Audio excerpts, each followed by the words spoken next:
Olá, meus queridos alunos e alunas, professor Valdeci Alves. Hoje teremos uma aula bem legal de história. Isso mesmo, o professor leciona matemática e história também. Hoje falaremos sobre Brasil Colônia. Será um resumo do resumo de Brasil Colônia, para que os alunos possam ter uma noção sobre o que foi o período do Brasil Colônia. Aquele período que vai de 1500, quando o Brasil foi descoberto, no dia 22 de abril, ou achado, né? Alguns falam descobrimento, outros achamento do Brasil, por Pedro Álvares Cabral e suas caravelas que acompanhavam o Pedro Álvares Cabral. Falaremos sobre o período colonial inicial com a exploração do pau-brasil, que o Brasil ele praticamente só foi colonizado a partir de 1530.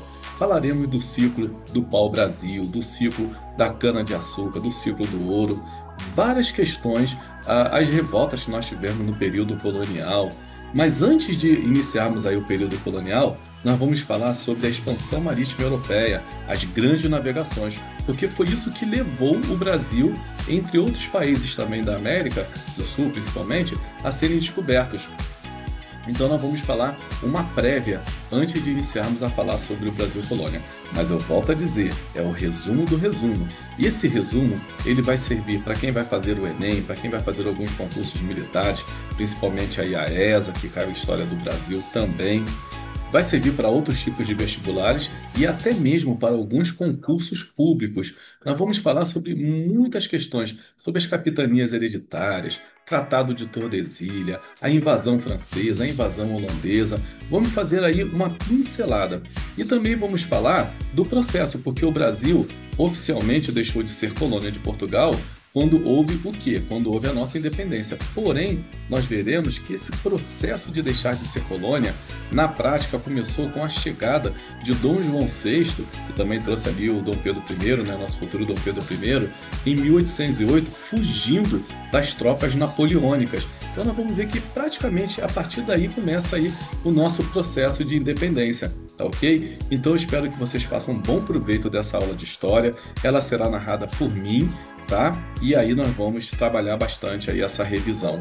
Então, bom proveito na revisão, mas não esqueçam, deem um like, inscrevam-se no meu canal, façam um comentário, porque isso é importantíssimo para o meu e qualquer um, né, que tem aí canal no YouTube.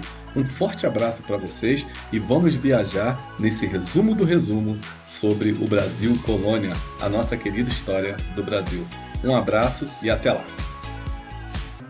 Imagine-se diante de uma terra vasta, coberta por florestas densas, rios caudalosos e uma diversidade cultural que se estenderia por milênios. Essa terra desconhecida da Europa seria o palco de conquistas, exploração econômica, resistência, escravidão e formação de uma sociedade complexa, o Brasil Colônia. Aqui vamos percorrer a trajetória do Brasil desde o descobrimento em 1500 até o fim do período colonial, entendendo suas dinâmicas políticas, econômicas, sociais e culturais. Cada detalhe importa: datas, nomes, documentos históricos e conflitos serão nossas bússolas.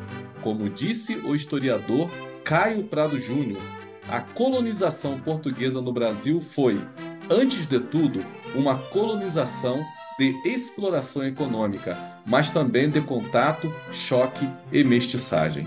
Mas antes de falarmos sobre o Brasil, é preciso compreender o cenário que levou às grandes navegações, verdadeiro motor do descobrimento. Grandes navegações, o contexto europeu. Nos séculos XV e XVI, a Europa vivia um momento de transformação e expansão. O Renascimento estimulava ciência, arte e curiosidade, enquanto o mercantilismo incentivava estados a buscar novas rotas comerciais e metais preciosos. Portugal se destacou graças a Henrique, o Navegador, 1394-1460, que investiu em cartografia, construção naval e técnicas de navegação. Entre 1415 e 1488, Portugal avançou pela costa africana, conquistando Madeira, Açores, Cabo Verde e parte da Guiné, estabelecendo feitorias comerciais e dominando o comércio de ouro, escravizados e especiarias. Em 1488, Bartolomeu Dias contornou o Cabo da Boa Esperança e, em 1498, Vasco da Gama chegou à Índia, consolidando a rota marítima oriental. Enquanto isso, a Espanha buscava o Ocidente. Em 1492, Cristóvão Colombo, entre aspas, descobriu a América, acreditando ter alcançado as Índias. Para evitar disputas territoriais, Portugal e Espanha assinaram o Tratado de Tordesilhas, 1494, definindo que tudo a oeste de 370 léguas do meridiano pertencia à Espanha e a leste a Portugal. É neste cenário que, em 22 de abril de 1500, Pedro Álvares Cabral chega à costa brasileira, na região que hoje é Porto Seguro, Bahia. No roteiro de Cabral, ele escreveu: "Tomamos posse desta terra em nome de El Rei de Portugal." E nela encontramos muitos índios de boa estatura e corpos formosos.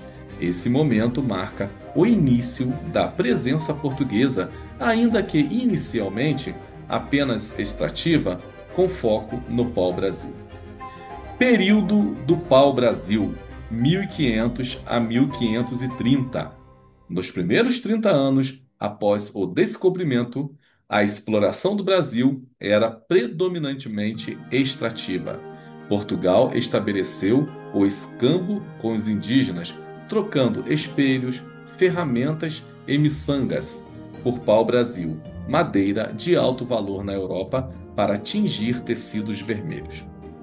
Os franceses, espanhóis e ingleses já demonstravam interesse na costa brasileira, dando origem a tentativas de invasão. Temos a França Antártica, 1555 a 1567 no Rio de Janeiro, uma das invasões.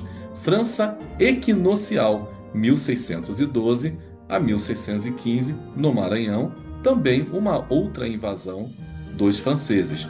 Esses episódios mostraram a necessidade de Portugal ocupar e colonizar efetivamente o território brasileiro. Capitanias hereditárias, 1534 a 1549. Em 1534, para organizar a colonização, Portugal dividiu o território em 15 capitanias hereditárias, entregues a donatários com poderes administrativos e judiciais, mas responsáveis por defender e explorar suas áreas. Entre os principais, Martim Afonso de Souza, São Vicente, pioneiro na colonização e introdução da cana-de-açúcar. Duarte Coelho, Pernambuco, que consolidou a produção açucareira. Francisco Pereira Coutinho, Bahia, cuja capitania fracassou por conflitos com indígenas. O sistema das capitanias teve resultados desiguais. Pernambuco prosperou, São Vicente sobreviveu, mas muitas falharam por falta de recursos, resistência indígena e ataques franceses. Em 1549, Portugal instituiu o governo geral, centralizando a administração. Tomé de Souza foi o primeiro governador-geral e fundou Salvador, tornando-a capital política, administrativa e religiosa. Em 1553, Duarte da Costa o sucedeu, enfrentando conflitos com indígenas e franceses. Sociedade e economia colonial. O Brasil colonial era estruturado em torno da produção de exportação, inicialmente do pau-brasil, depois do açúcar e mais tarde do ouro. A produção açucareira exigia grande mão de obra. Indígenas, inicialmente explorados, mas fugindo ou morrendo devido a doenças. Africanos, escravizados que se tornaram a base da economia colonial. A sociedade era hierarquizada. Senhores de engenho, elite econômica e política, pequenos agricultores e comerciantes urbanos, escravizados africanos, submetidos a trabalhos exaustivo e brutal, indígenas, alvo da catequização e exploração forçada. O historiador Gilberto Freire escreveu: a sociedade brasileira colonial se formou na tensão entre o senhor de engenho e o escravo, o europeu e o indígena, criando uma complexa teia de relações sociais, resistências e conflitos sociais. O período colonial foi marcado por conflitos internos e resistência popular. Quilombo dos Palmares, 1605 a 1694, fundado por negros fugitivos da escravidão, liderado por Zumbi, representando resistência à exploração e à dominação portuguesa. Revolta de Beckman, 1684, no Maranhão, contra monopólios comerciais da Companhia do Comércio do Maranhão. Guerra dos Emboabas, 1707-1709, conflito em Minas Gerais entre paulistas e emboabas pelo controle do ouro. Guerras Guaraníticas, 1754-1756, resistência indígena contra a expulsão impostas pelo Tratado de Madrid. Invasões estrangeiras. O Brasil foi alvo de diversas invasões europeias. Franceses, França Antártica, 1555-1567 e França Equinocial, 1612 a 1615. Holandeses dominaram parte do Nordeste entre 1630 e 1654, especialmente Pernambuco, governado por Maurício de Nassau, que promoveu avanços urbanos, científicos e culturais, com a cartografia detalhada do Recife e o incentivo à pintura e anatomia. União Ibérica, 1580 a 1640.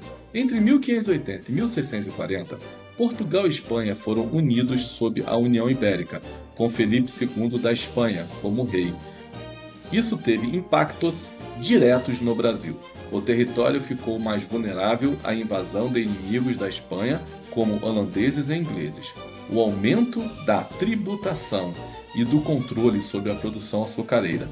Desenvolvimento de fortificação em cidades litorâneas para a defesa. Ciclo do ouro, 1690-1750. A descoberta de ouro em Minas Gerais, Goiás e Mato Grosso mudou a economia e a sociedade. O quinto, imposto de 20% sobre o ouro, trouxe conflitos. Quais eram esses conflitos? Guerra dos Emboabas, 1707 a 1709, pelo controle das minas. Revolta de Vila Rica, 1720, contra altos impostos e privilégios de funcionários da coroa. Inconfidência Mineira, 1789, movimento de elites intelectuais influenciado pelo iluminismo, sonhando com independência política. O ouro atraiu população do litoral para o interior, gerando cidades e infraestrutura urbana e militar. Cultura, religião e sociedade no Brasil colonial. O catolicismo era dominante, com destaques para os jesuítas, que catequizavam indígenas e fundavam escolas e missões. Mas a influência africana e indígena moldou a cultura brasileira, visível em música, culinária, festas e língua. O historiador Sérgio Buarque de Holanda afirmou: o Brasil é fruto da mestiçagem e do encontro constante de culturas diversas, muitas vezes em conflito, muitas vezes em sincretismo. O fim do período colonial. O período colonial termina com a chegada da família real portuguesa em 1808, entre aspas, fugindo de Napoleão, a abertura dos portos, a criação de instituições e a elevação do Brasil a Reino Unido de Portugal e Algarves, 1815. Abriram caminhos para a independência em 1822. Vejamos algumas dicas essenciais e um resumo para o Enem, para vestibulares, concursos militares e concursos públicos. Vejamos algumas datas-chaves. 1500, descobrimento do Brasil. 1534, foi o surgimento das capitanias hereditárias. 1549, governo geral. 1580 a 1640, União Ibérica, 1630 a 1654, invasão holandesa, 1690 a 1750, ciclo do ouro, 1808, chegada da família real. Conflitos e resistências, Quilombo dos Palmares, guerras guaraníticas, revolta de Beckman, Guerra dos Emboabas, Inconfidência Mineira. Economia, pau-brasil, açúcar, ouro, escravidão africana, monopólio português e o quinto, que era um imposto de 20% cobrado em cima da exploração do ouro. Invasões estrangeiras, franceses e holandeses. Sociedade e cultura, mestiçagem, presença jesuítica, hierarquia social. Contexto internacional, Tratado de Tordesilhas, rivalidades europeias e União Ibérica. E aí, meus queridos alunos e alunas, gostaram da aula de História? Gostaram desse recorte que eu fiz sobre o período colonial? Aprenderam bastante? Fizeram todas as anotações? Então eu espero que tenha ajudado vocês para o Enem, para outros vestibulares que não sejam o Enem, para concursos públicos, concurso para as escolas militares e até mesmo aqueles que queiram aprender História por aprender, porque História é muito legal. Não esqueçam de dar o like, não esqueçam de comentar e não esqueçam de, para quem não é inscrito, de inscrever-se no meu canal. Um forte abraço e até a nossa próxima aula de História.